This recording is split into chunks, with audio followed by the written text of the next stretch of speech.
move on to sigmoid function, which is the orange line. A sigmoid function is basically an S-shaped curve. You can see that there's this very slight S shape, and that's what a sigmoid function is. Just remember sigmoid S-shaped curve. I know that the math seems complicated, but don't worry about it. That's not what we're going to talk about. What it shows here is a very different curve function, a very different gradient.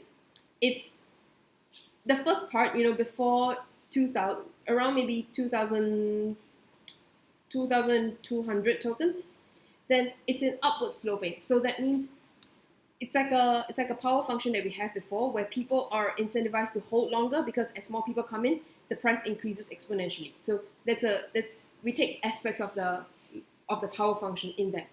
But you see a tipping point, at maybe 2,200 tokens, that it shifts the other way, and it kind of levels out to a bit of an upper limit. What does it mean? It means that at first these tokens, the token prices rise, but they rise less and less and less. So what does this mean?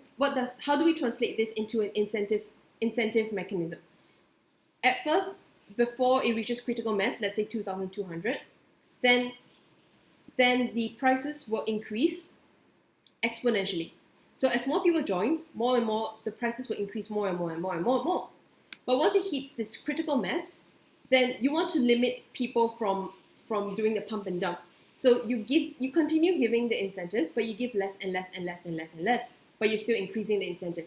So the first part, before 2,200, you will see it's a power curve function. You are incentivizing people to join, you're incentivizing people to hold onto your tokens.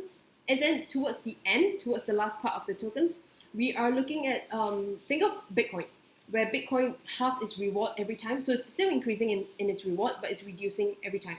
We call that disinflation. So you still have inflation, but you're reducing less and less and less. And this is the sigmoid function.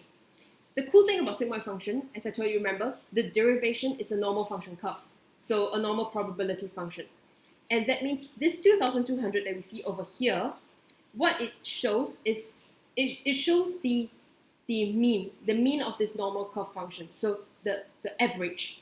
And let's say we think that the average has to increase to a bigger amount because the ecosystem needs to grow bigger, then it will just shift this curve towards left or right, or move it right so that it will delay the amount of tokens holding to reach the critical mass and then tip over.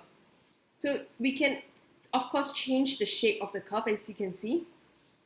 What I've done is to really limit the end to 0. So the S shape is always in the positive quadrant. The thing about all these math functions is that we really don't have to care about the negative curve function because prices will never go negative, supply will never go negative.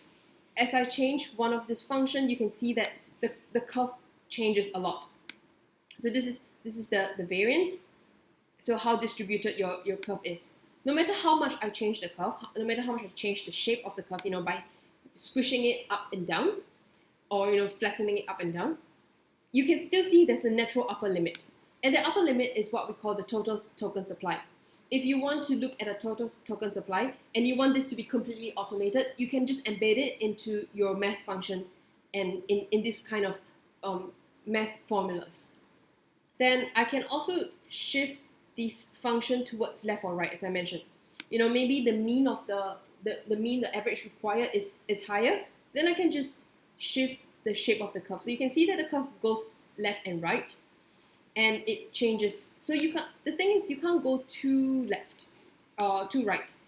Why? Because if you go too right, then the first few people wouldn't have enough tokens to justify them holding the token pricing. So let's increase A, the variable of A, to a higher amount, and we move the curve really, really, really right. Okay?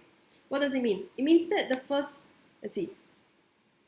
2,000 people, the tokens will have almost zero value, very, very little value. So it's not incentive. It doesn't incentivize them to hold because then they will need to hold it for a very long time for it to reach critical mass, and then the tokens will start appreciating the way it needs to appreciate. So this is how where you have to balance it right. You can't be too little incentive for the beginning or your early adopters, you can't have also too much incentives for people at the end because they will pump and dump.